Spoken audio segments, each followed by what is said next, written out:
BR9 TV Telugu news channel కు స్వాగతం. శ్రీకాకుళం జిల్లా నర్సన్నపేట నియోజకవర్గం సామర్లకోట మండలం ఎమ్మెల్యేను నిలదీసిన మహిళలు ఎల్లకాలం మీ ప్రభుత్వం ఉండిపోదు అని టీడీపీ ఎమ్మెల్యే బగ్గు రమణమూర్తిపై తిట్ల దండకం. టీడీపీ నాయకులు కక్ష కట్టి అన్యాయంగా తన ఇంటిని కూల్చారని మహిళల ఆగ్రహం.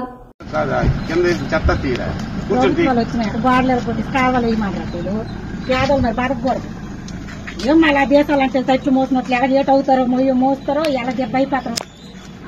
ఎంత బాధ పెడతాను, ఎంత నాస్తి పెడతాను.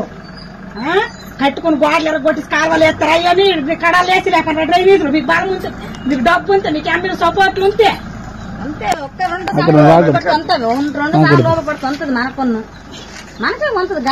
పేదలు మరి ఊరు బతకూడదా? పేదలు బతకూడదని డబ్బు ఉన్నలే బతకాలి, బలం ఉన్నలే బతకాలి, ధనం ఉన్నలే బతకాలా? బలమున్నలే బతకాలి. మా గోడ ఎరగొట్టి సౌలు కట్టమని డ్రైనేజ్ గోడ ఎరగొట్టి కట్టమని ఎమ్మెల్యే చెప్పినాడా నీకు? తింగిని మరి ఏమమ్మా ఈ కడాలు ఈ వీడియో లేదు, ఈ కడాలు ఎమ్మెల్యే చేమౌలు కడలేదు చూసుకుని వెళ్ళిపోతాడు.